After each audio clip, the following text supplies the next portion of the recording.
99వ కీర్తనలో నుండి 2-3 విషయాలు, కొన్ని చిన్న విషయాలు జ్ఞాపకం చేసుకొని తర్వాత ముందుకెళ్దాం. 99వ కీర్తన మొదటి 3 వచనాలు చదువుకుందాం. యెహోవా రాజ్యం చేయుచున్నాడు, జనములు వణుకును, ఆయన కెరూబుల మీద ఆసీనుడై ఉన్నాడు, భూమి కదులును. సియోనులో యెహోవా మహోన్నతుడు, జనములన్నిటిపైన ఆయన తెచ్చి ఉన్నాడు. భయంకరమైన నీ గొప్ప నామమును వారు స్తుతించెదరు. యెహోవా పరిశుద్ధుడు. చాలు. ఆ 3 వచనాలలో కొన్ని మాటలు ఉన్నాయి, గమనించండి. మొదటి లైన్లోనేమో అదొక ఫియర్, భయం కనపడుతుంది. యెహోవా రాజ్యం చేస్తుంటే, యెహోవా రాజ్యం చేయుచుండగా, యెహోవా ఏలుబడి చేయుచుండగా జనములు వణుకుతున్నాయి. జనములు అంటే ఇక్కడ భక్తి గలవారు కాదు, దేవుని ఎరిగిన వారు కాదు, లోకంలో ఉన్న సమస్త మానవాలను సూచిస్తుంది జనములు అంటే. యెహోవా రాజ్యం చేయుచుండగా జనములు వణుకును, ఆయన కెరూబుల మీద ఆసీనుడై ఉన్నాడు, భూమి కదులును. సియోనులో యెహోవా మహోన్నతుడు, జనములన్నింటిపైన ఆయన హెచ్చి ఉన్నాడు. 3వ లైన్, మొదటి లైన్ కొంచెం డిఫరెంట్ గా ఉంటుంది చూడండి. భయంకరమైన నీ గొప్ప నామమును వారు స్తుతించెదరు. వణికేదెవరు? స్తుతించేదెవరు? వణికిపోయేదెవరు? స్తుతించేదెవరు? వణికిపోయే గుంపెవరు? స్తుతించే గుంపెవరు? ఆయన రాజ్యం చేస్తూ ఉంటే, ఆయన ఏలుబడి చేస్తుంటే, ఆయన నడిపిస్తూ ఉంటే, ఆయన రాజ్యం చేస్తుంటే, పరిపాలన చేస్తుంటే కొంతమంది భయపడుతున్నారు, కొంతమంది వణికిపోతున్నారు.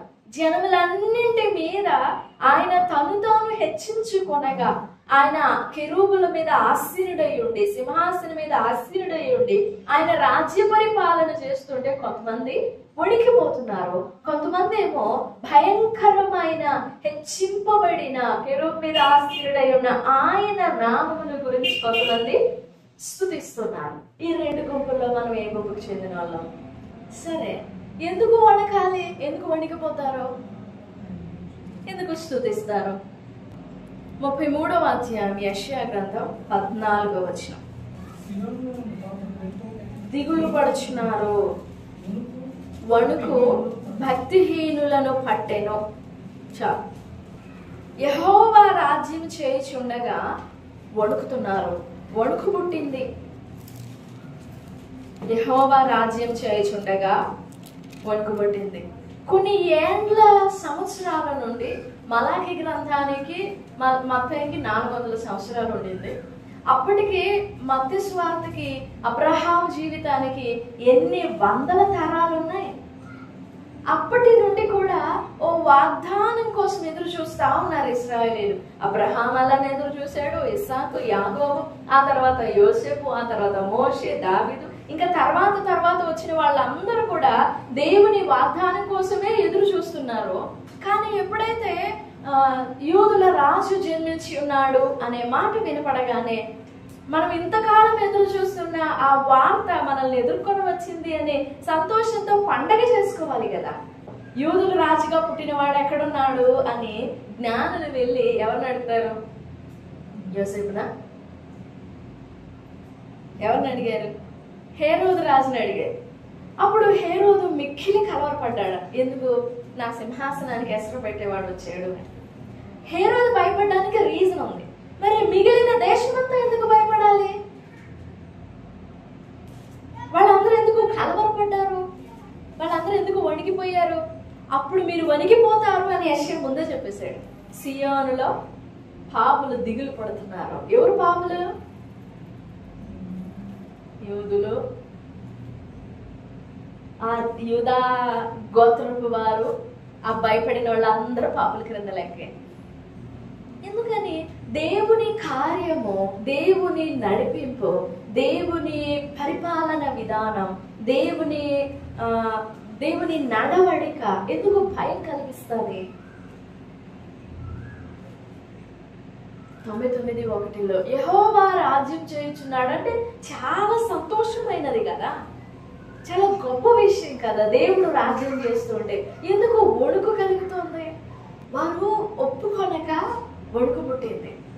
దేవుని పరిపాలనని అందరూ స్వీకరించరు, దేవుని నడిపింపుని అందరూ స్వీకరించరు, అంగీకరించరు. దేవుడు తమతో మాట్లాడ ప్రయత్నిస్తాడు.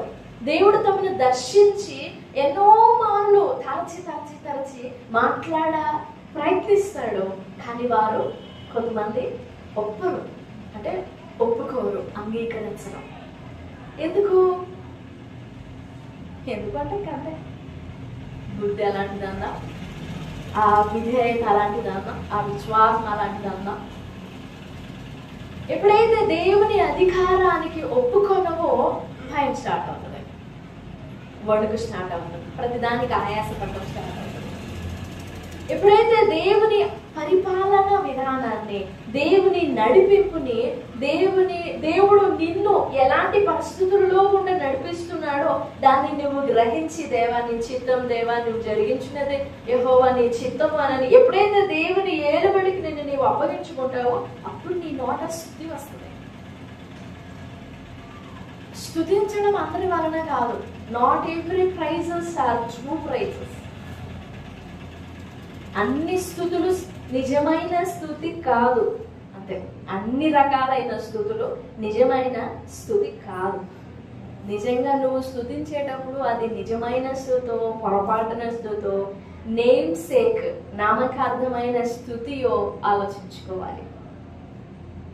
ఎప్పుడైతే మనం దేవుని రాజ్య పరిపాలనకి, రాజ్యం అంటే నాట్ సంథింగ్ ఎల్స్, మన జీవితమే, మన లైఫ్, మన జీవితాన్ని దేవుడు ఏలుబడి చేయుచుండగా మనం ఒప్పుకుంటే స్తుతి కలుగుతుంది, ఒప్పుకోకపోతే వణుకుపడుతుంది.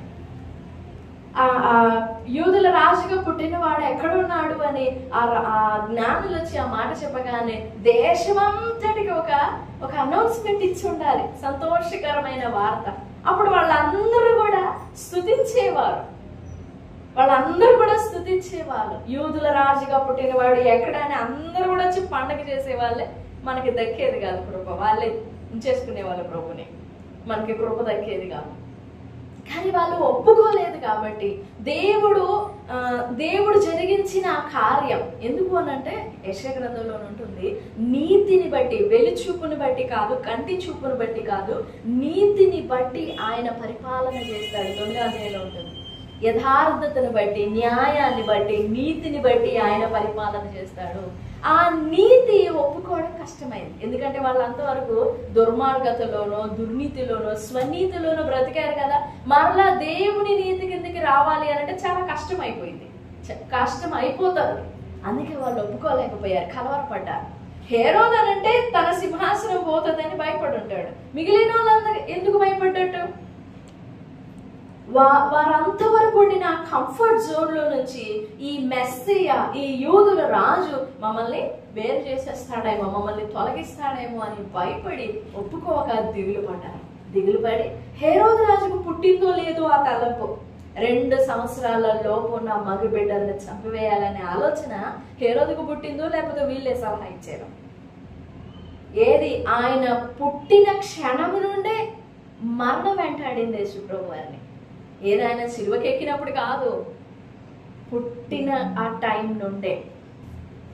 సరే, ఈ ప్రశస్తమైన సమయంలో నీ జీవితంలో దేవుని రాజ్య పరిపాలన, దేవుడు నిన్ను నడిపించే విధానం ఏదో, ఇప్పుడు నువ్వు నడుస్తున్నావే నీ జీవితం, అది దేవుడు నిన్ను నడిపిస్తుండగా ఆ నడిపింపుని నువ్వు ఒప్పుకుంటున్నావా, విశ్వసిస్తున్నావా, ఆ నడిపింపుని గౌరవిస్తున్నావా?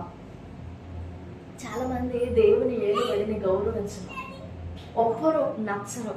ఎందుకంటే మనకు నచ్చింది జరగాలని కోరుకుంటాం కదా, మనం కోరుకున్నవే జరగాలని కోరుకుంటాం కదా. సో దేవుడు మనల్ని అబద్ధం ఇలా చేయి అని అంటే చాలా విసుగొచ్చేస్తాం, కోపం వచ్చేస్తాం, నాకు నచ్చింది నీకు తెలీదా అన్నట్లుగా. ఈ ప్రశస్తమైన సమయంలో నీ జీవితంలో దేవుని ఏలుబడిని గౌరవించు, ఆ ఏలుబడిని బట్టి స్తుతించు, ఆయన భయంకరమైన నామాన్ని స్తుతించు. అప్పుడు ఆయన నీతో మాట్లాడతాడు, నీకు ఇంకా కృప చూపుతాడు, నిన్ను ఇంకా చక్కగా ఏలుబడి చేసి చక్కగా నడిపించగలుగుతాడు. 40 సంవత్సరాలు మేఘస్తంభంలో నుండి మాట్లాడినాడంట. 7వ వచనం, మేఘస్తంభములో నుండి 99వ కీర్తన 7వ వచనం, మేఘస్తంభములో నుండి ఆయన వారితో మాట్లాడాను, వారు ఆయన శాసనముల ననుసరించిరి, ఆయన తమకిచ్చిన కట్టడను వారు. కానీ అది ఎంతో కాలం సాగలేదు. మేఘంలో నుండి మాట్లాడుతున్నాడు, అగ్ని స్తంభంలో నుండి మాట్లాడుతున్నాడు. ఇదిగో నాకు ఇలాంటి ప్లాన్ ఉంది, నాకు ఇలాంటి ఆలోచన ఉంది, నాకు ఇలాంటి ఉద్దేశం ఉంది అని మాట్లాడుతుంటే 40 సంవత్సరాలు నడవడానికి అయితే నడుస్తున్నారు, కానీ ఆయన ఏలుబడిని మాత్రం ఒప్పుకోలేదు. తినడానికి తింటున్నారు మన్నా, తాగడానికి తాగుతున్నారు, కానీ నడుస్తున్నారు. వాగ్దాన దేశం గురిగానే ప్రయాణం చేస్తున్నారు. వాళ్ళ పాదములు అటే తిరుగున్నాయి. వాళ్ళ మార్గపు దిశ, ప్రయాణపు దిశ అటే ఉంది. కానీ వారు తమ మనస్సులో దేవుని పరిపాలనను, దేవుని ఏలుబడిని, దేవుని నడిపింపుని ఒప్పుకోలేదు, అంగీకరించలేదు. అందుకే ఒక టైం, ఒక బౌండరీ పెట్టేసి 40 years పెట్టేసి ఆ టైంలోగా వీళ్ళని నేను అంతం చేసేయాలి, రాలగొట్టేసేయాలి. ఎవరిని? నా నడిపింపు అంగీకరించని వారిని, నా ఏలుబడిని అంగీకరించని వారిని. అలాగే ఇశ్రాయేలీయులు దేవుని నడిపింపుని పోగొట్టుకున్నారు. నడిపింపులో నడిచేయలే, కానీ కృప మాత్రం సంపాదించుకోలేకపోయారు. ప్రశస్తమైన సమయంలో దేవుని ఏలుబడిలో, దేవుని నడిపింపులో, ఆయన పరిపాలన క్రింద అణిగి మనకి ఉండడం, ఒదిగి ఉండడానికి మనల్ని మనం అప్పగించుకుందాం, సమర్పించుకుందాం. దేవుడి మాటలన్నీ మన వినికిడిలో దీవించును గాక. ఆమేన్, ఆమేన్.